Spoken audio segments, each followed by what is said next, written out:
बात कर लेते हैं शिमला की, जहां कल रात हिमाचल परिवहन निगम की वर्कशॉप में भयानक आग लग गई। इस आग की चपेट में कई बसें भी आ गई। एक बस तो पूरी तरह जलकर राख हो गई। फायर ब्रिगेड की गाड़ी भी मौके पर पहुंची, लेकिन आग बहुत तेज थी, लिहाजा आग पर काबू पाने में खासा संघर्ष करना पड़ा। ऐसा पता चला है कि शॉर्ट सर्किट के चलते वर्कशॉप में आग लगी। तस्वीरें आप देख सकते हैं। फायर ब्रिगेड की गाड़ियां मौके पर पहुंची और आग पर काबू पाने की कोशिश की गई, लेकिन तब तक यहां काफी नुकसान हो चुका था। आग की चपेट में कई सरकारी बसों को नुकसान पहुंचा है। एक बस तो पूरी तरह से जलकर राख हो गई। हिमाचल परिवहन की वर्कशॉप थी जहां पर आग लगी। ये बताया जा रहा है शुरुआती जांच में कि शॉर्ट सर्किट की वजह से ये हादसा हुआ, यहां पर आग लगी।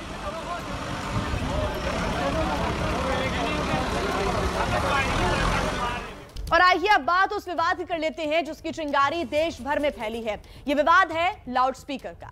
मंदिर मस्जिद में लाउडस्पीकर की आवाज को लेकर छिड़े घमासान में एक ऐसा फॉर्मूला अब सामने आया है जो मंदिर के पुजारी को भी पसंद है और मस्जिद के इमाम को भी। और यह फॉर्मूला यूपी के सीएम योगी आदित्यनाथ का है। चींटी के पग नुपुर बाजे, सो भी साहिब सुनता है। कबीर दास के इस दोहे का मतलब है कि अगर चींटी के पैरों में भी घुंघरू बांध दिए जाए तो भी उसकी आवाज भगवान तक पहुंच जाएगी। 15वीं शताब्दी के इस दोहे को 21वीं शताब्दी में समझने में कुछ देर जरूर लगी, लेकिन उत्तर प्रदेश के लोग इस दोहे को अच्छी तरह से समझ चुके हैं। तभी तो धार्मिक स्थलों से लाउडस्पीकर उतारने को लेकर हर मजहब एक साथ नजर आ रहा है। मुख्यमंत्री जी ने जो फैसला लिया है वो बहुत सराहनीय है और उस विषय पे हमने यहाँ पर बहुत अच्छा कर दिया। हमने भी हनुमान मंदिर में आप देख रहे हैं अभी कि कितना मधुर स्वर में, क्योंकि आप जितने मधुर स्वर में सुनते हैं उतना आनंद प्राप्त होते हैं। तो मैं समझता हूँ ये बहुत अच्छा फैसला है और हम इस फैसले के बिल्कुल सहमत हैं इससे। प्रयागराज की ऐतिहासिक चौक जामा मस्जिद है जहाँ पर जो है 6 लाउड स्पीकर थे, आज उसको 4 उतार लिए गए। 2 लाउड स्पीकर है, उसका भी साउंड जो है बहुत कम कर दिया गया है। जो भी हमारी सरकार कहती है हम उसको मानते हैं और उसको फॉलो करते हैं। और तमाम शहर की और भी तमाम मस्जिद में जहाँ पे भी स्पीकर ज़्यादा लगे हुए तो वहाँ पे उतार लिया गया और साउंड को बहुत कम कर लिया गया ताकि लोगों को दिक्कत ना हो। पहले से ही कम है और अगर उसको और देख लिया जाएगा हाई कोर्ट के ऑर्डर के हिसाब से, अगर और ज़रूरत कम करने की पड़ेगी तो जो मस्जिद के मुतवल्ली हैं, जिम्मेदार हैं, सदर हैं, कमेटी के हजरात हैं, उनसे रब्ता करके उनको ऑर्डर बताया जाएगा और उनसे इस पर अमल कराने की कोशिश की जाएगी। डीएम वगैरह साहब प्रशासन आए थे लोग, तो आवाज़ धीमी करने के लिए क्या गए थे हमसे। मैंने साहब ठीक है, आवाज़ आपकी धीमी रही, अंदर ही अंदर आवाज़ ही रहेगी, बाहर ओपन नहीं जाएगी बात। सभी इससे सहमति हैं, सब राजी हैं सब। ये पहल हुई है अनियमित और अनियंत्रित लाउडस्पीकर पर योगी सरकार की सख्ती के बाद। इसके बाद पूरे उत्तर प्रदेश में हर धर्म के धार्मिक स्थलों से लाउडस्पीकर के लाउड को आउट किया जा रहा है।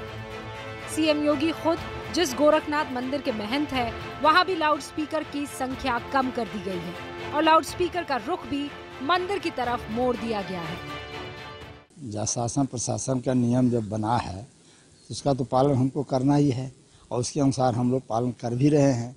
जो भी व्यवस्थाएं बनाई गई हैं यहाँ उसके अनुसार ही बना करके लाउड स्पीकर बज रहे हैं। धीमी गति से बजा ताकि किसी को आपत्ति न हो। गोरखनाथ मंदिर परिसर में मौजूद राम जानकी मंदिर के भी लाउडस्पीकर कम करके आवाज को घटा दिया गया है और बगल के मोहल्ले की मस्जिद भी इसमें पीछे नहीं रही। मंदिर हो या मस्जिद, दोनों ही सीएम योगी की तारीफ कर रहे हैं। इसको बिल्कुल श्री महाराज जी के द्वारा जो भी निर्देश हुआ है और जितना उसका मानक है उसी मानक के अनुसार हम लोग अपने मंदिरों में साउंड वगैरह का वही सीमित तक प्रयोग करते हैं। तो हम ये कोशिश करेंगे, बल्कि हम पूरी कोशिश करेंगे कि जो हुकूमत ने जो फैसला उस पर अमल करे और जो लाउड स्पीकर की जो आवाज़ है उसको सीमित रखें और उसको बाहर न जाने दें ताकि दूसरों को इससे तकलीफ न पैदा हो। जब पहल उस मंदिर से हो रही है जिसका महंत ही सीएम है, तो प्रदेश के दूसरे हिस्सों में लाउडस्पीकर को कानून के दायरे में लाने का सिलसिला तेज हो गया। प्रयागराज में भी मंदिर हो या मस्जिद, हर जगह के लाउडस्पीकर गाइडलाइंस के मुताबिक किए जा रहे हैं। इसका जायजा लेने के लिए हमारे संवाददाता प्रयागराज के मशहूर हनुमान मंदिर भी पहुंचे। यहाँ रोजाना हजारों की संख्या में श्रद्धालु दर्शन पूजन करने के लिए आते हैं। मुख्यमंत्री योगी आदित्यनाथ ने धार्मिक स्थलों पर लाउड स्पीकर बजाए जाने को लेकर जो दिशा निर्देश जारी किए थे उसका यहाँ पूरी तरीके से पालन किया जा रहा है। जो लाउड स्पीकर के वॉल्यूम थे उन्हें इतना कम कर दिया गया है कि मंदिर परिसर के बाहर अब कतई आवाज नहीं जाती है। आप देख सकते हैं कि मंदिर परिसर के मेन गेट पर 2 स्पीकर लगे हुए हैं, उस पर हनुमान चालीसा का पाठ भी हो रहा है, लेकिन थोड़ी ही दूरी होने के बाद भी हम तक वो आवाज नहीं पहुंच पा रही है। मंदिर का जायजा लेकर हम शहर की जामा मस्जिद पहुंचे। ये जामा मस्जिद है, यहाँ 6 लाउड स्पीकर लगे थे, अब हटा दिए गए हैं, अब 2 लगे हैं। आवाज़ भी कम कर दी गई है ताकि लोगों की दिक्कत न हो। ऐसा भी नहीं है कि लाउड स्पीकर की आवाज को कम करने का फैसला किसी दबाव में लिया जा रहा हो। हर धर्म के लोग सरकार के इस फैसले का खुले दिल से स्वागत भी कर रहे हैं। जो लाउड स्पीकर की जो थोड़ा आवाज़ तेज़ थी, ये आवाज़ को हमने कम कर दिया, वॉल्यूम हमने कम कर दिया। मठ बागंबरी गद्दी में भी हमने यही किया है कि क्योंकि वहाँ सुबह 4 बजे से होती है, पूजा पाठ 8 बजे तक चलती है, तो हमने उसी में उसको कम कर दिया है, वॉल्यूम की मात्रा उसकी कम कर दी, और ये मैं समझता हूँ बहुत अच्छा कार्य है। जो भी हमारा कानून कहता है, जो भी हमारी सरकार कहती है, हम उसको मानते हैं और उसको फॉलो करते हैं। और तमाम शहर की और भी तमाम मस्जिद में जहाँ पे भी स्पीकर ज़्यादा लगे हुए तो वहाँ पे उतार लिया गया और साउंड को बहुत कम कर लिया गया। यूपी की राजधानी लखनऊ में भी मंदिर और मस्जिदों से लाउड स्पीकर्स को नियमों के दायरे में लाया जा रहा है। यहाँ की मशहूर ईदगाह के इमाम खालिद रशीद फिरंगी महली ने प्रदेश भर की मस्जिद समितियों से लाउड स्पीकर को कानूनी दायरों में रखने की अपील भी की है। लोग सही तौर पे कहीं ना कहीं कानून को फॉलो वक्त रहते नहीं करते हैं, जिसकी की वजह से ये हम समझते हैं कि हुकूमत को ये स्टेप लेना पड़ा है। तो ये बेहतर है, हम लोगों ने जो भी इस सिलसिले में डायरेक्टिव इश्यू हुए हैं उस सिलसिले में उसकी रोशनी में सभी से यही अपील की है कि इसको इन लेटर एंड स्पिरिट सब लोग फॉलो करें, ये सबके लिए फायदेमंद है। उत्तर प्रदेश में लाउड स्पीकर पर लगाम लगाने की जो मुहिम शुरू हुई है उसका जायजा हमारी टीम ने प्रदेश के 1 दर्जन से ज्यादा जिलों में लिया। पश्चिम के मुरादाबाद जिले से लेकर पूरब के वाराणसी जिले में हमें एक ही तस्वीर देखने को मिली। मंदिर हो या मस्जिद, हर जगह लाउड स्पीकर को मानकों के मुताबिक किया जा रहा है और पुलिस हर जगह जांच में मुस्तैद भी है। अच्छी बात यह है कि लाउड स्पीकर को हटाने के लिए ना तो प्रशासन को सख्ती करनी पड़ रही है और ना ही कोई विवाद हो रहा है, बल्कि लोग खुद से लाउड स्पीकर को नियम के दायरे में ला रहे हैं।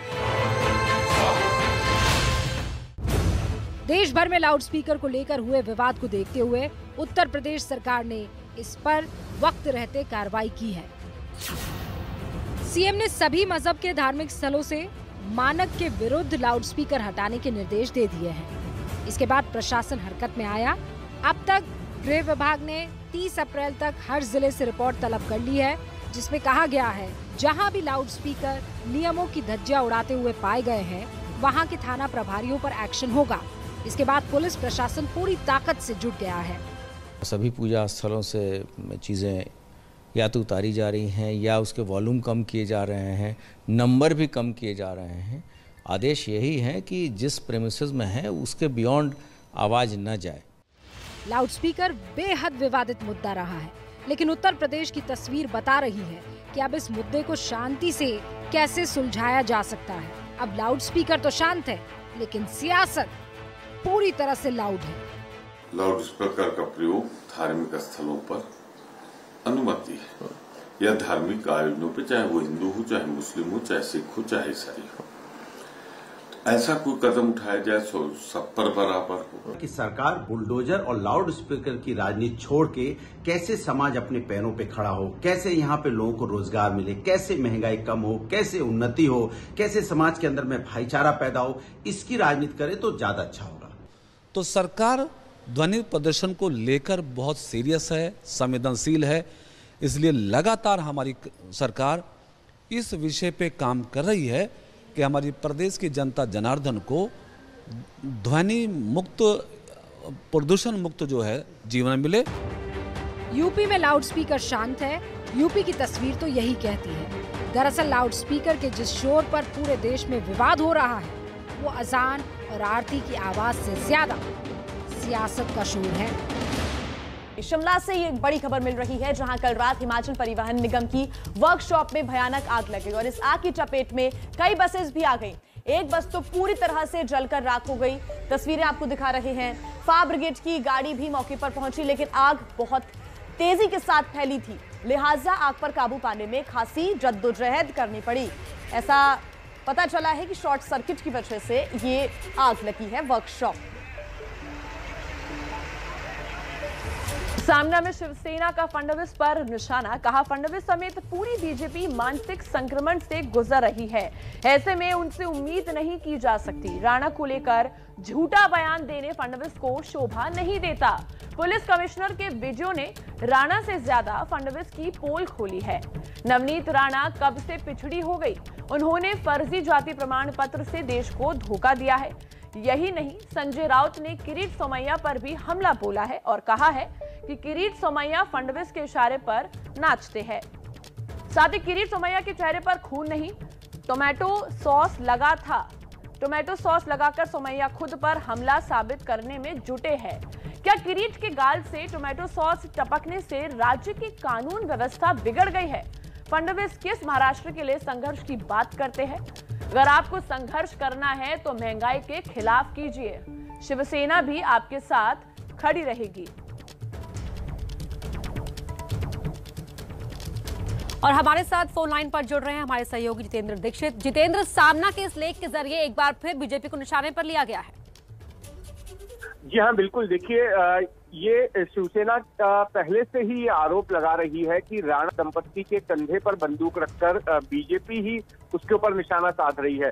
और आज के संपादकीय में भी उस कड़ी में सामना के जरिए ये कहा गया है कि किस तरह से बीजेपी जो है वो झूठे आरोप के जरिए महाराष्ट्र में राष्ट्रपति शासन लगाने की कोशिश कर रही है।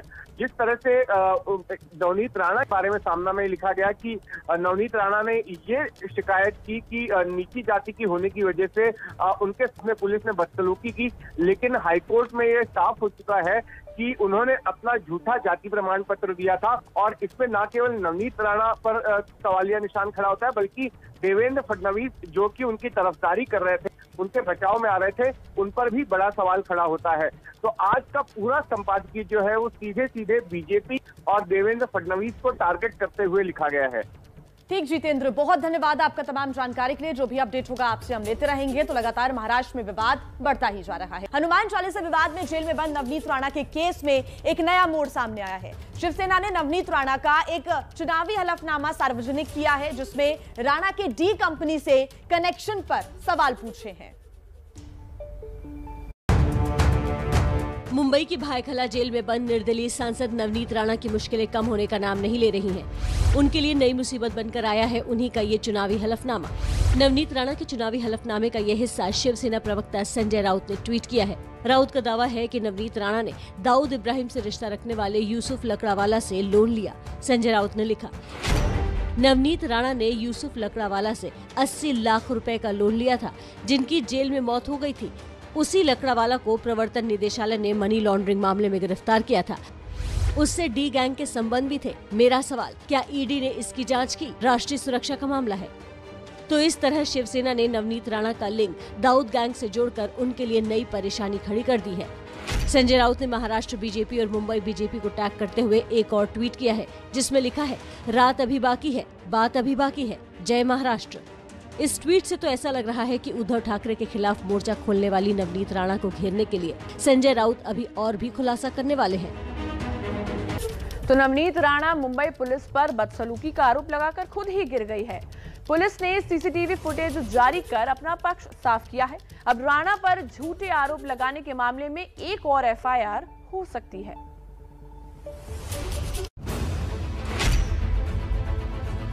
गिरफ्तारी के बाद खार पुलिस स्टेशन में चाय की चुस्कियां लेते हुए राणा दंपति और उनके सामने टेबल पर रखी है पानी की बोतल। मुंबई पुलिस कमिश्नर संजय पांडे ने खार पुलिस स्टेशन के अंदर का ये सीसीटीवी वीडियो ट्वीट किया है। इस वीडियो को सार्वजनिक किया गया है निर्दलीय सांसद नवनीत राणा के लगाए आरोपों के बाद। नवनीत राणा ने लोकसभा अध्यक्ष को एक चिट्ठी लिखी थी। उन्होंने आरोप लगाया था कि 23 अप्रैल की रात उन्हें खार पुलिस स्टेशन में पानी पीने नहीं दिया गया। नवनीत राणा ने ये आरोप भी लगाया था कि जब उन्होंने पानी मांगा तो पुलिस वालों ने उन पर जाति सूचक टिप्पणी की। हालांकि खार पुलिस थाने में लॉकअप नहीं है और यहाँ किसी की गिरफ्तारी होती है तो उसे सांता क्रूज पुलिस स्टेशन में बने लॉकअप में रखा जाता है। नवनीत राणा पूरी रात खार पुलिस स्टेशन में रहने की बात कर रही हैं, जबकि उन्हें सांता क्रूज के लॉकअप में रखा गया था। इस वीडियो के सामने आने के बाद नवनीत राणा के वकील ने कहा कि सांसद से बदसलूकी की शिकायत खार लॉकअप से जुड़ी नहीं है, बल्कि सांता क्रूज लॉकअप के संबंध में है। मुंबई पुलिस सूत्रों के मुताबिक मुंबई पुलिस अब सांता क्रूज लॉकअप का सीसीटीवी फुटेज भी जल्द ही जारी कर सकती है। पुलिस सूत्रों के मुताबिक सांता क्रूज पुलिस स्टेशन में भी राणा दंपति के साथ अच्छा बर्ताव किया गया। सूत्रों के मुताबिक नवनीत राणा के खिलाफ एक और एफआईआर दर्ज हो सकती है। उन पर पुलिस पर झूठे आरोप लगाने के मामले में एफआईआर दर्ज हो सकती है। वहीं मुंबई के पुलिस कमिश्नर संजय पांडे ने बीजेपी नेता किरीट सोमैया पर हुए हमले से पल्ला झाड़ लिया। उन्होंने इस हमले को लेकर सीआईएसएफ से ही सवाल पूछ लिए।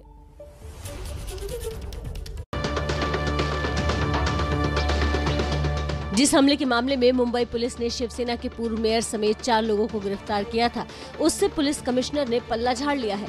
बीजेपी नेता किरीट सोमैया के हमले मामले में मुंबई पुलिस कमिश्नर संजय पांडे ने सीआईएसएफ के डीजी को चिट्ठी लिखी।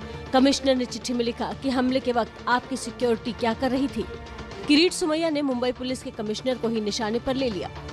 खार पुलिस स्टेशन के कंपाउंड में 70 गुंडे कैसे आ गए शिवसेना के? वो तो नारेबाजी दे रहे थे अंदर, वो भी आप लोगों ने लाइव दिया है। तो वो सब संजय पांडे ने दबा दिया, क्योंकि मेरे ख्याल से रिटायरमेंट के बाद में वो शिवसेना ज्वाइन करना चाहते हैं। वैसे अपने ऊपर हुए हमले में किरीट सोमैया लगातार दौड़ धूप कर रहे हैं। इस मामले में वो दिल्ली भी जा चुके हैं और आज इसी मामले में राज्यपाल भगत सिंह कोश्यारी से भी मिलने वाले हैं। बड़ी खबर मिल रही है, जहां मंदिर में रथ जुलूस के दौरान करंट लगने से 11 लोगों की मौत हो गई है।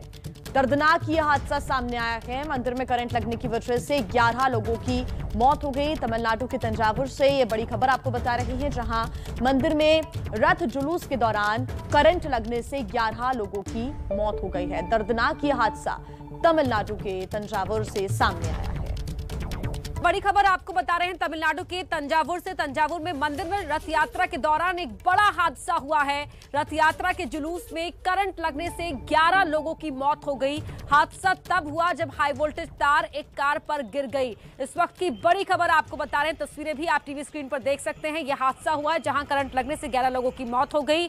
पिंकी राजपुरोहित हमारी सहयोगी फोन लाइन पर जुड़ रही है। पिंकी, जरा विस्तार से बताएं किस तरह से यह हादसा हुआ।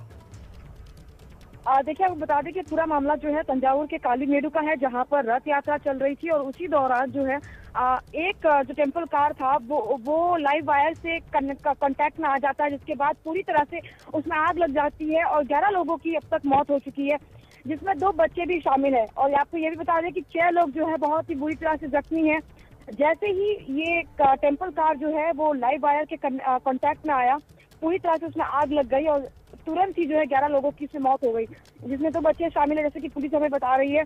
और ये पूरा जो मामला है वो तंजावुर के कालीमेडु का है, जहां पर रथ यात्रा निकाली जा रही थी और इसी दौरान जो है ये बड़ा हादसा सामने आया है। जी, क्या जो तार थी वो नीचे थी या टेम्पल कार की ऊंचाई ज्यादा थी जिसकी वजह से ये कांटेक्ट में आए?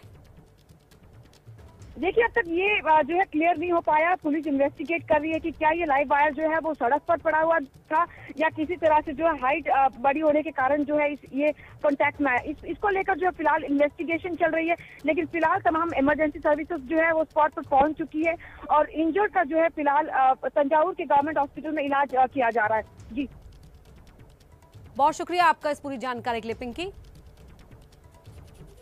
तो भगवान हनुमान के नाम पर गदर मचा हुआ है। हर कोई खुद को बड़ा हनुमान भक्त साबित करने की कोशिश में है।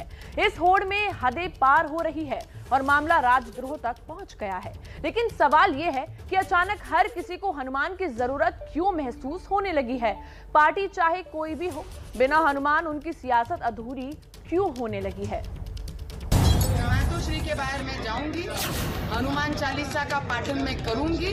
अगर किसी में ताकत है, किसी में दम है, तो नवनीत राणा को रोक के दिखाना। दादागिरी करून याल तर दादागिरी कशी मोडायची ते सुद्धा आम्हाला शिवसेना प्रमुखांनी हिंदुत्वाच्या व्याख्येत समजून सांगितलेलं आहे। हर रोज 5 बार आजान लाउडस्पीकर से दी जाती है, तब किसी को कोई दिक्कत नहीं हुई। महाराष्ट्र के मुख्यमंत्री को भी कोई दिक्कत नहीं हुई। हनुमान चालीसा का विषय है, इसलिए सारी दिक्कत है। दूसरे के घर में घुसकर अगर आप माहौल खराब करोगे हनुमान चालीसा के नाम पर, तो आपके ऊपर गुनाह लगता है। हनुमान चालीसा पढ़ना माहौल खराब करना होता है? ये क्या सेक्युलरिज्म है? आज की तारीख में जिसका गवाह पूरा हिंदुस्तान है।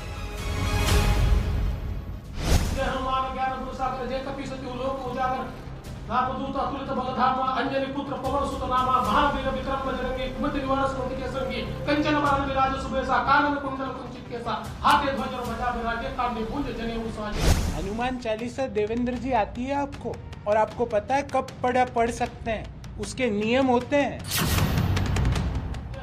देश की चारों दिशाओं में हनुमान चालीसा के श्लोक नहीं शोर गूंज रहे हैं। शोर इसलिए क्योंकि उसमें आस्था के साथ साथ स्वार्थ और राजनीति शामिल हो गई है। उद्धव ठाकरे को पता नहीं है, ठाकरे सरकार के सभी घोटाले निकाल कर उन घोटालों की लंका में आग लगा कर ही ये हनुमान चालीसा पढ़ने वाला भक्त स्वस्थ बैठे। नफरत पैदा करता है तो उसका नाम है भारतीय जनता पार्टी के तथाकथित गंदे ढंग से, गंदे मन से, गंदे विचार से यह हनुमान चालीसा का पाठ होगा। हनुमान चालीसा वर्सेस अजान के विवाद ने ऐसा तूल पकड़ा कि मानो देश की पूरी सियासत इस इकलौते मुद्दे पर आकर खड़ी हो गई है। जिद इस बात की कि लाउड स्पीकर पर आवाज किसकी गूंजेगी, अजान की या फिर हनुमान चालीसा की।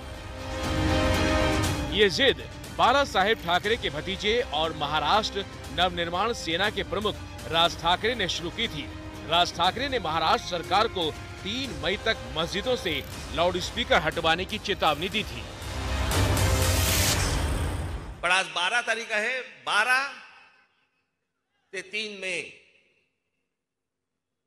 महाराष्ट्रातल्या सगळ्या मशिदींवरच्या मौलवींशी तुम्ही त्यांना बोलवून घ्या, त्यांना सांगा सर्व मशिदींवरचे लाऊडस्पीकर हे उतरले गेले पाहिजेत, खाली आले पाहिजेत। 3 तारखेनंतर तुम्हाला कोणताही त्रास आमच्याकडनं होणार नाही।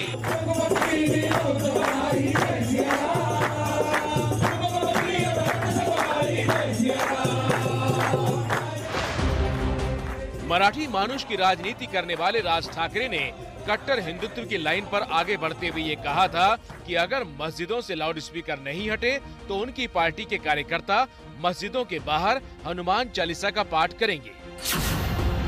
राज ठाकरे की इस चेतावनी के बाद मथुरा से लेकर काशी तक लाउड स्पीकर पर हनुमान चालीसा बजती और सुनाई देने लगी, लेकिन इस मुद्दे को राज ठाकरे से छीनने का काम किया अमरावती की निर्दलीय सांसद नवनीत राणा ने।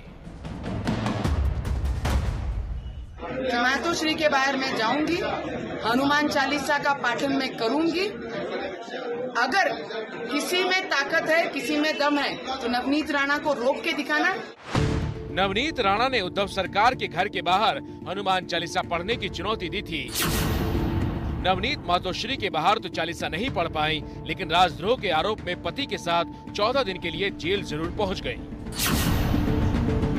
नवनीत राणा जेल पहुंच चुकी हैं और गिरफ्तारी के बाद सीएम उद्धव ठाकरे ने कड़े शब्दों में कहा कि कोई उन्हें ना तो दादागिरी दिखाए और ना हिंदुत्व का पाठ पढ़ाए।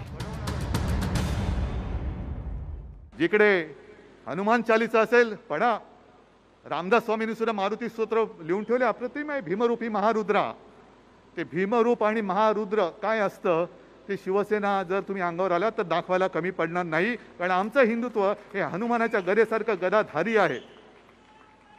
या घरी यायचे या, पण दादागिरी करून याल तर दादागिरी कशी मोडायची ते सुद्धा आम्हाला शिवसेना प्रमुखांनी हिंदुत्वाच्या व्याख्यात समजून सांगितलं। हनुमान चालीसा का पाठ कोई करेगा तो उस पे राजद्रोह का मुकदमा लग जाएगा। लेकिन राजद्रोह का आरोप लगाकर नवनीत राणा को जेल भेजने पर बीजेपी महाराष्ट्र सरकार के खिलाफ हमलावर हो चुकी है।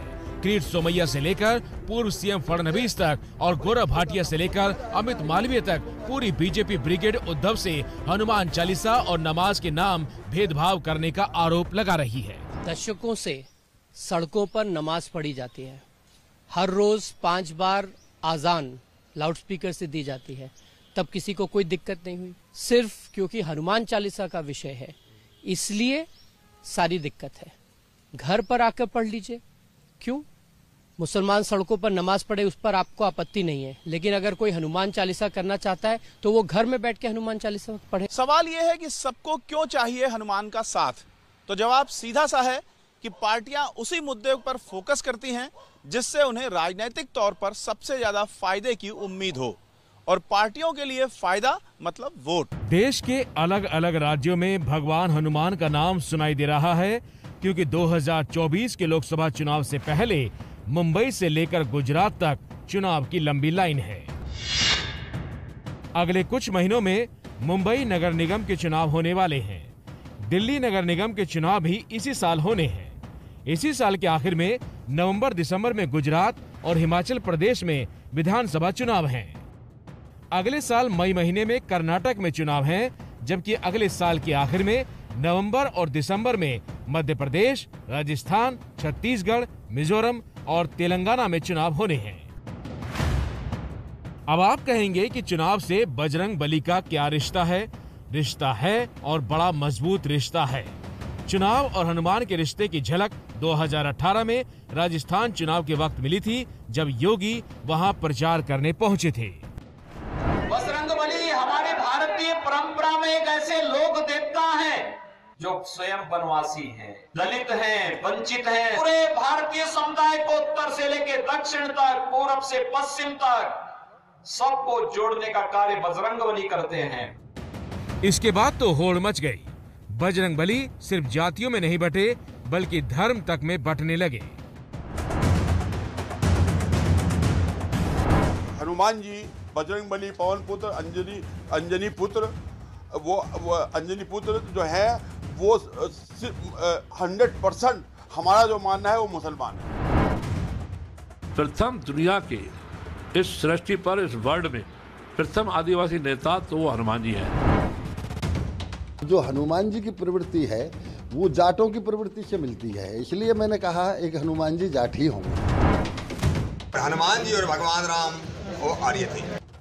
2019 लोकसभा चुनाव में यूपी के सीएम योगी आदित्यनाथ ने एक बार फिर बजरंग बली का नाम चुनाव प्रचार में लिया। लोकसभा चुनाव में बीजेपी ने बम्पर जीत हासिल की थी, और इसमें हनुमान जी का कितना योगदान है ये तो कहना मुश्किल है, लेकिन उन्होंने जो किया वो दूसरी पार्टियों के लिए मिसाल है, और इसका सबसे ज्यादा अनुसरण दिल्ली के मुख्यमंत्री अरविंद केजरीवाल ने किया। आरती कीजिए हनुमान लला की, दुष्ट दलन रघुनाथ कला की। 2020 दिल्ली विधानसभा चुनाव के दौरान केजरीवाल अचानक हनुमान भक्त दिखाई देने लगे थे। चुनाव में जीत हासिल करने के बाद भी मंदिर जाकर दर्शन किए। शपथ ग्रहण वाले दिन तिलक लगाकर मंच पर पहुंचे। हालांकि वो बात अलग है कि इससे पहले 2 बार जब केजरीवाल ने सीएम पद की शपथ ली थी, तब तिलक लगाकर नहीं गए थे, और न ही जीत के बाद हनुमान जी के दर्शन किए थे। कुल मिलाकर बजरंग बली चुनाव अभियान का हिस्सा बन गए, और यूपी चुनाव के दौरान भी उनकी मौजूदगी बनी रही। कोई बाहुबली नहीं है तो सिर्फ बजरंग बली है और कोई नहीं है भाई। जैसे ही बजरंग बली और अजान का नाम एक साथ आता है तो सबसे पहले ध्रुवीकरण की स्थिति बनती है, यानी हिंदू और मुस्लिम वोट का बंट जाना। जिसे जैसे वोट चाहिए वो पार्टी उतनी ही जोर से हनुमान या अजान का नाम लेती है। एक रिसर्च भी है जो भगवान हनुमान की इस राजनीतिक जरूरत की बात पर मुहर लगाती है। अमेरिकी एजेंसी प्यू रिसर्च ने नवंबर 2019 मार्च 2020 के दौरान भारत के 30,000 लोगों से बात की, जिसके आंकड़े पिछले साल जून में जारी किए गए थे।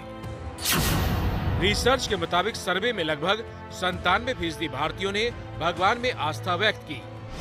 भारत में हिंदुओं के बीच सबसे लोकप्रिय देवता शिव हैं। करीब 45% हिंदुओं के आराध्य भगवान शिव हैं। इसके बाद सबसे ज्यादा लोग हनुमान जी को अपना इष्ट मानते हैं। 17% लोगों के इष्ट भगवान राम हैं, जबकि 35% लोगों के इष्ट भगवान हनुमान हैं। मतलब ये है कि अयोध्या में भव्य राम मंदिर के निर्माण से पहले जिस चुनावी रणनीति में जय श्री राम और भगवान राम का नाम गूंजता था, वहां अब उनके सेवक हनुमान का नाम गूंजने लगा है। मतलब राम जी करेंगे बेड़ा पार से नैरेटिव हनुमान जी करेंगे बेड़ा पार की तरफ जा चुका है। सुविधा और मौका देखकर चेहरा बदला जा चुका है और भगवान का नाम लेकर पार्टियां अपना अपना एजेंडा पूरा करने में जुट गई हैं। बड़ी खबर तमिलनाडु के तंजावुर से, जहां मंदिर में रथ यात्रा के दौरान एक बड़ा हादसा हुआ। रथ यात्रा के जुलूस में करंट लगने से 11 लोगों की मौत हो गई। हादसा तब हुआ जब हाई वोल्टेज तार एक कार पर गिर गई। तो मंदिर में करंट लगने से 11 लोगों की मौत हो गई है। पिंकी राजपुरोहित हमारे सहयोगी फोन लाइन पर जुड़ रही है। पिंकी, एक बड़ा हादसा रथ यात्रा के दौरान, जो घायल हैं उनकी हालत कैसी है?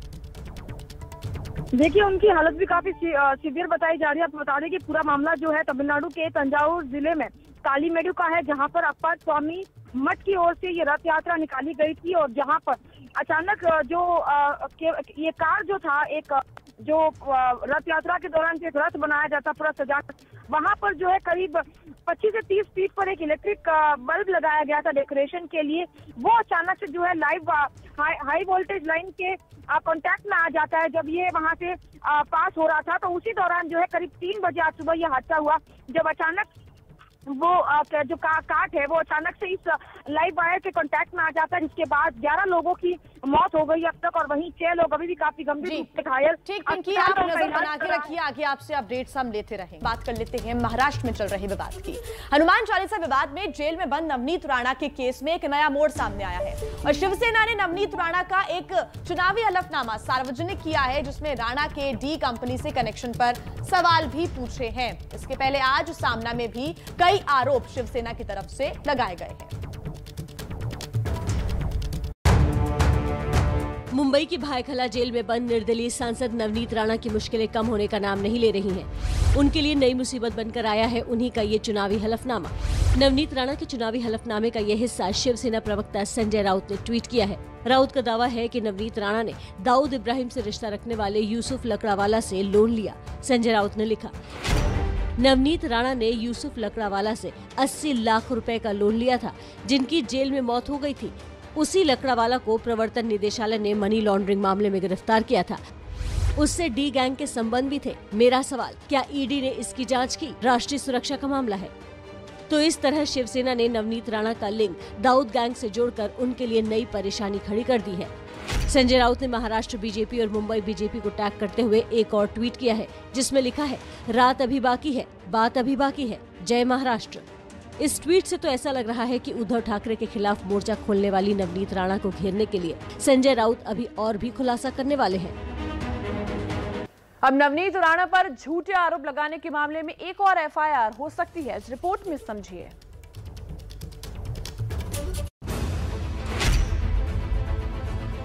गिरफ्तारी के बाद खार पुलिस स्टेशन में चाय की चुस्कियां लेते हुए राणा दंपति और उनके सामने टेबल पर रखी है पानी की बोतल। मुंबई पुलिस कमिश्नर संजय पांडे ने खार पुलिस स्टेशन के अंदर का ये सीसीटीवी वीडियो ट्वीट किया है। इस वीडियो को सार्वजनिक किया गया है निर्दलीय सांसद नवनीत राणा के लगाए आरोपों के बाद। नवनीत राणा ने लोकसभा अध्यक्ष को एक चिट्ठी लिखी थी। उन्होंने आरोप लगाया था कि 23 अप्रैल की रात उन्हें खार पुलिस स्टेशन में पानी पीने नहीं दिया गया। नवनीत राणा ने ये आरोप भी लगाया था कि जब उन्होंने पानी मांगा तो पुलिस वालों ने उन पर जाति सूचक टिप्पणी की। हालांकि खार पुलिस थाने में लॉकअप नहीं है और यहाँ किसी की गिरफ्तारी होती है तो उसे सांता क्रूज पुलिस स्टेशन में बने लॉकअप में रखा जाता है। नवनीत राणा पूरी रात खार पुलिस स्टेशन में रहने की बात कर रही हैं, जबकि उन्हें सांता क्रूज के लॉकअप में रखा गया था। इस वीडियो के सामने आने के बाद नवनीत राणा के वकील ने कहा कि सांसद से बदसलूकी की शिकायत खार लॉकअप से जुड़ी नहीं है, बल्कि सांता क्रूज लॉकअप के संबंध में है। मुंबई पुलिस सूत्रों के मुताबिक मुंबई पुलिस अब सांता क्रूज लॉकअप का सीसीटीवी फुटेज भी जल्द ही जारी कर सकती है। पुलिस सूत्रों के मुताबिक सांता क्रूज पुलिस स्टेशन में भी राणा दंपति के साथ अच्छा बर्ताव किया गया। सूत्रों के मुताबिक नवनीत राणा के खिलाफ एक और एफआईआर दर्ज हो सकती है। उन पर पुलिस पर झूठे आरोप लगाने के मामले में एफआईआर दर्ज हो सकती है। किरीट सोमैया आज महाराष्ट्र के राज्यपाल से मिलेंगे। किरीट के साथ बीजेपी का एक डेलीगेशन भी जाएगा। इससे पहले मुंबई के पुलिस कमिश्नर संजय पांडे ने बीजेपी नेता किरीट सोमैया पर हुए हमले से पल्ला झाड़ लिया था।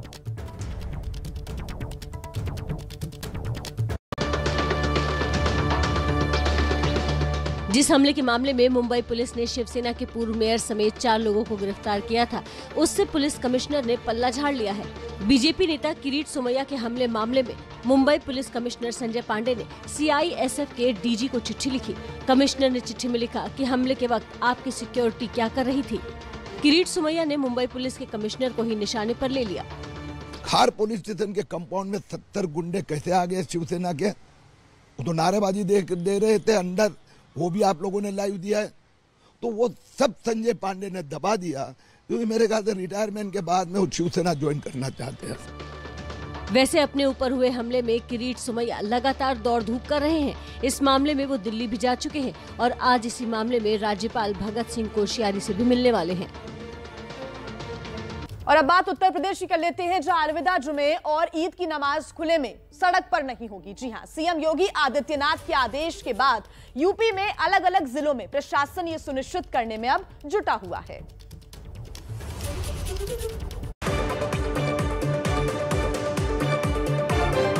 यूपी में अब सड़क पर नमाज की इजाजत नहीं है। अलविदा जुमे की नमाज हो या ईद की, उसे खुले में न करने पर रजामंदी हो गई है। जिला स्तर पर जिला प्रशासन की मौजूदगी में पीस कमेटी की बैठक में इस पर सहमति बनी है। गाजीपुर के डीएम ने कहा है कि नमाज के लिए सड़क बंद करने की इजाजत नहीं होगी। मैं सभी से अपील करूंगा कि कृपया किसी भी धार्मिक स्थल पर भीड़ बाहर नहीं होना चाहिए, परिसर के अंदर हो और सारे लोग अपने अपनी मान्यताओं के अनुसार अपने अपने धर्मों को मनाएं। सार्वजनिक रास्ता बंद न हो, इसके लिए लोगों से अनुरोध किया गया है। लोगों ने सहमति दी है, लोगों ने खुशी जाहिर की है और लोगों ने आश्वासन भी दिया है कि वो ऐसा नहीं होने देंगे। नमाज खुले में नहीं होगी तो कहाँ होगी, इसका रास्ता भी निकाल लिया गया है। हमने ये निर्णय लिया है कि भाईचारा बरकरार रहे, उसको देखते हुए 2 शिफ्ट में ईद की नमाज होगी। इससे पहले सीएम योगी आदित्यनाथ के निर्देश पर पूरे यूपी में हर धर्म के धार्मिक स्थलों से लाउड स्पीकर को या तो हटाया जा रहा है या उनकी आवाज कम करने का अभियान तेजी से चल रहा है। यहाँ तक कि सीएम योगी खुद जिस गोरखनाथ मंदिर के महंत हैं, वहाँ भी लाउड स्पीकर की संख्या भी कम कर दी गई है और लाउड स्पीकर का रुख भी मंदिर की तरफ मोड़ दिया गया है।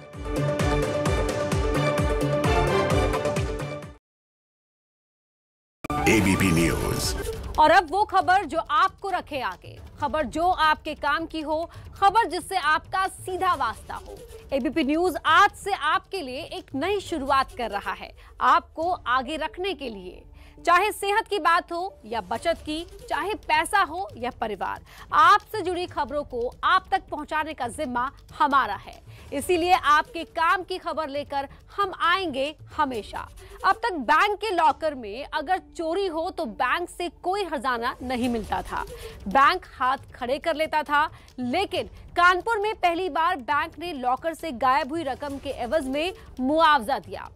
हुआ दरअसल ये था कि कानपुर में सेंट्रल बैंक ऑफ इंडिया की 2 ब्रांच से 11 लोगों की लॉकर से पैसे और जेवरात चोरी हुए थे। वहीं 29 निष्क्रिय लॉकर को खोलने की आड़ में 11 ग्राहकों के लॉकर को तोड़कर भी पैसे और जेवरात निकाल लिए गए। जनवरी में ये पहला मामला सामने आया था।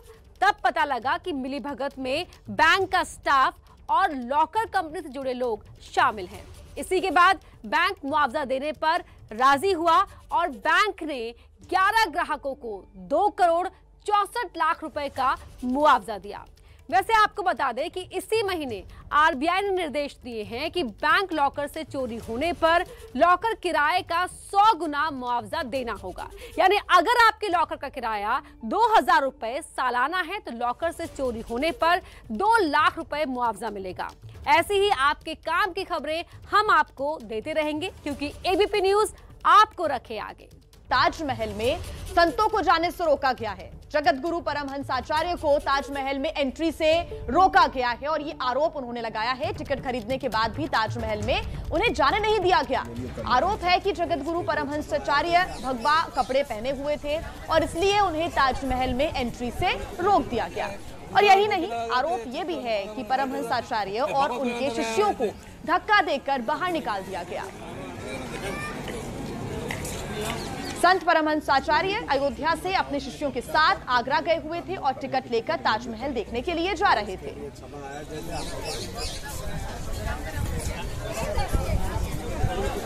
क्या है, मुसलमान टोपी लगा जाते, चर्च वाले फादर वाइट हो जाते, भगवान कोई अंदर नहीं आने देते।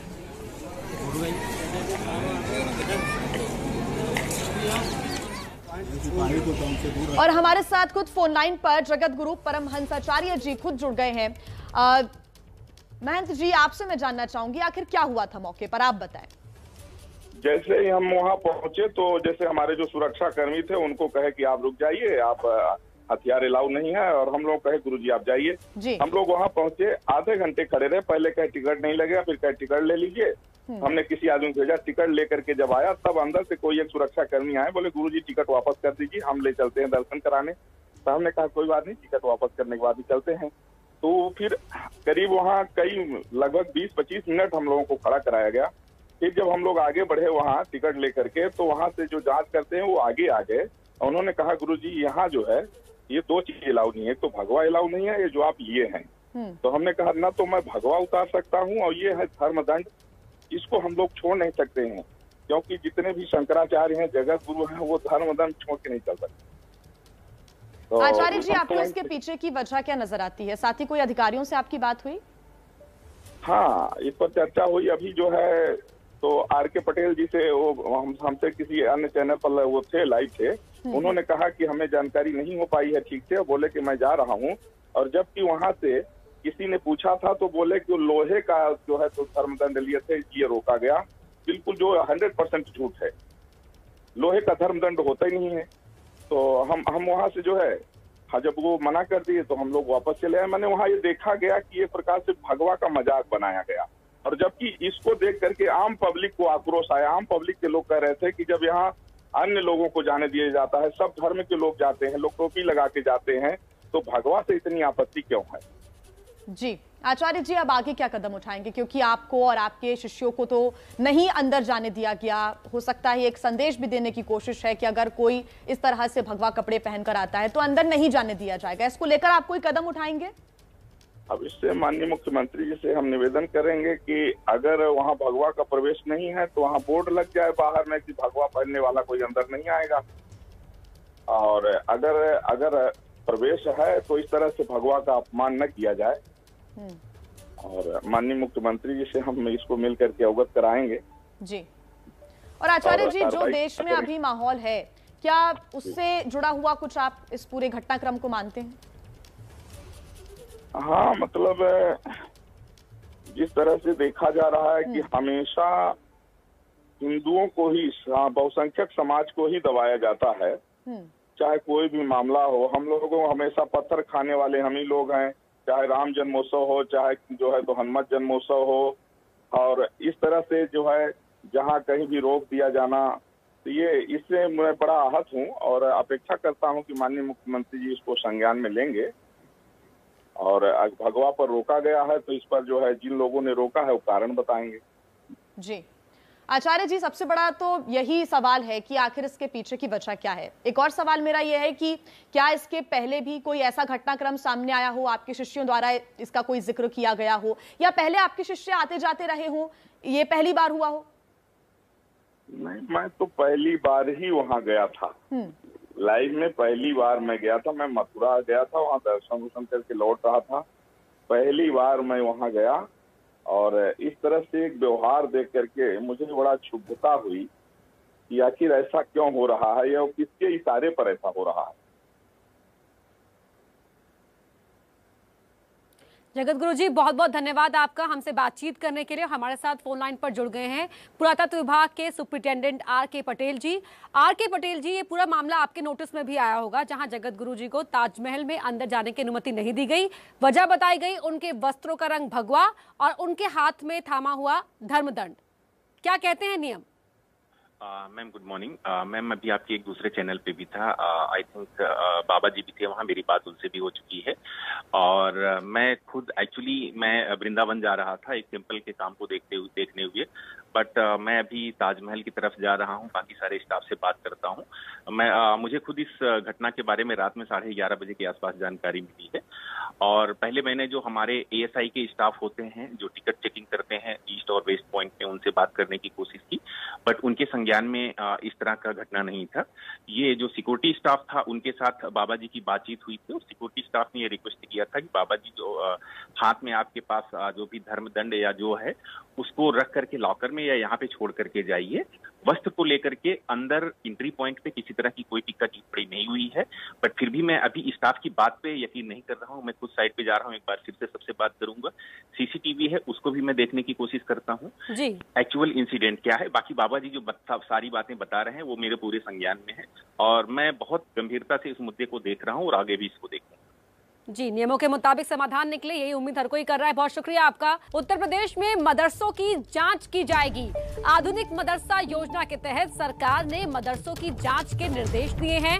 DM के जरिए SDM, खंड शिक्षा अधिकारी, खंड विकास अधिकारी जांच करेंगे मदरसों की। 15 मई तक जांच की रिपोर्ट भी उन्हें देनी होगी, ये इस बात के निर्देश भी उन्हें दे दिए गए हैं। तो आधुनिक मदरसा योजना के तहत जहां मदरसों को आधुनिक पढ़ाई के साथ जोड़ा जाएगा, वहां पर अंग्रेजी माध्यम की शिक्षा भी दी जाए, कंप्यूटर की शिक्षा भी दी जाए और इन तमाम चीजों के लिए निर्देश दिए गए हैं। संजय त्रिपाठी हमारे साथ फोन लाइन पर जुड़ रहे हैं। संजय, अब आधुनिक मदरसा योजना के तहत जांच होगी सभी मदरसों की?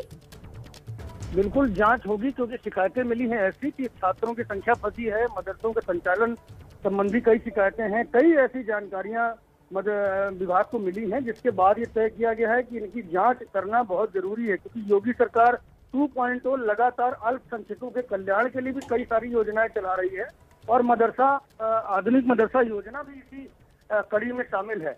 और इस योजना को लागू करने से पहले ये तय किया गया है कि जितने भी मदरसे हैं, उत्तर प्रदेश में लगभग मदरसा आधुनिकीकरण योजना के तहत 7,000 मदरसे चल रहे हैं। इनमें भवन, इनका जो प्रेमाइसेस है, इनकी जो प्रॉपर्टी है, किराया नामा जो कई जगह ऐसी हैं जहाँ पर किराए पर चल रहे हैं, कई जगह शिक्षकों की संख्या में हेरफेर है, कई जगह छात्रों की संख्या में शिकायतें मिली हुई हैं। तो ऐसी सारी चीजों को लेकर के फिजिकली एक जांच बनाई गई है जो जा करके इन 7,000 मदरसों में फिजिकल वेरिफिकेशन करेगी और उस आधार पर 15 मई तक अपनी रिपोर्ट सरकार को, जिसके बाद आवश्यक कार्रवाई करते हुए इस योजना का संचालन किया जाएगा। जी संजय, बहुत बहुत शुक्रिया सारी जानकारी के लिए। आपसे पल पल की अपडेट हम देते रहेंगे। उत्तराखंड के हरिद्वार जिले में आज होने वाली हिंदू महापंचायत को लेकर टकराव की स्थिति पैदा हो गई है।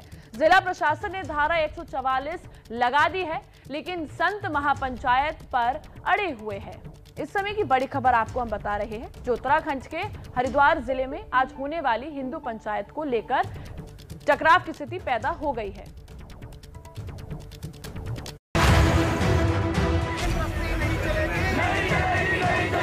सांप्रदायिक तनाव का एक नया एपिसेंटर बन गया है हरिद्वार जिले का गांव डाडा जलालपुर। हनुमान जयंती पर शोभा यात्रा के दौरान हुए बवाल के खिलाफ आज यहां काली सेना ने हिंदू महापंचायत का ऐलान किया है, जिस पर सुप्रीम कोर्ट ने रोक लगा दी है। इसके बाद जिला प्रशासन चौकन्ना हो गया है। डाडा जलालपुर के 5 किलोमीटर के दायरे में धारा 144 लगा दी गई है।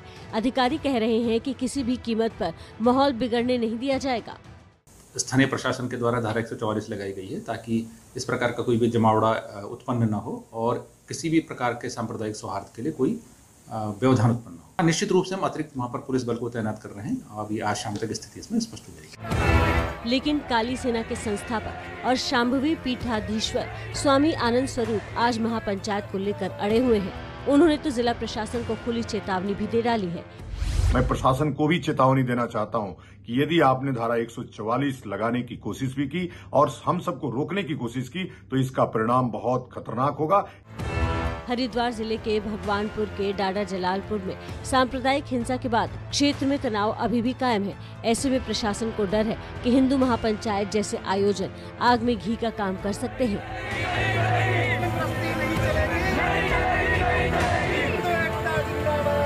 मेरठ से जहां जागरण को लेकर घमासान हुआ है, पुलिस ने हाईवे पर जागरण करने से रोका है। पुलिस और बीजेपी नेताओं के बीच तीखी बहस हुई है। बहसबाजी का ऑडियो वायरल हो गया है। बीजेपी नेताओं का कहना है कि वो जागरण वही करेंगे क्योंकि हर साल वही होता है जागरण। एक मिनट सुनिए इंस्पेक्टर साहब, सुनिए आप, सुनिए आप मेरी बात सुनो। हमें आपसे कोई अनुमति नहीं लेंगी और हम यहाँ जागरण 2 तारीख की रात में करने जा रहे हैं। तो आप करिए, आप बस करेंगे। मैंने आपसे कम मना नहीं, आपको बुलाया था मान सम्मान के लिए। आप हमारे ही कार्यकर्ता के हमारे सामने जो है कोई बात नहीं, मेरे सामने कोई बात नहीं। पंडित जी मैं आपके बुलाने से आया, मेरे आप बुलाने से आए हो ना, तो मेरे सुनिए मेरी बात। आपने बात कर लेते हैं खेल के मैदान की खबर की। विराट कोहली की आरसीबी को कल रात एक बार फिर एक बड़ा झटका लगा और एक बार फिर रास्ते में पवेलियन, सस्ते में ही पवेलियन लौट गए किंग कोहली। क्या कुछ हुआ कल के आईपीएल मैच में, आइए दिखाते हैं आपको इस रिपोर्ट। 9 रन पर ढेर हुए विराट। अब तक इस आईपीएल में विराट ने 9 मैच में 16 की खराब औसत से 128 रन बनाए। राजस्थान की तरफ से तेज गेंदबाज कुलदीप सेन ने सबसे ज्यादा 4 विकेट लिए, अश्विन ने 3 विकेट लिए, वहीं प्रसिद्ध कृष्णा ने 2 विकेट लिए।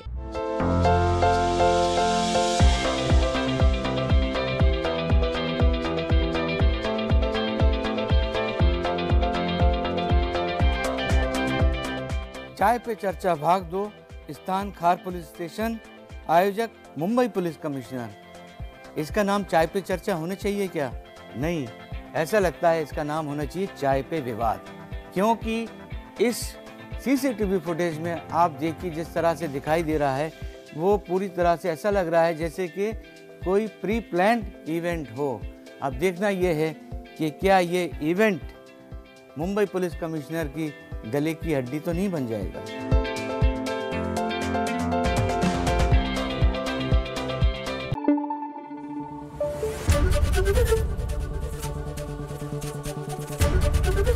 एबीपी न्यूज आपको रखे आगे।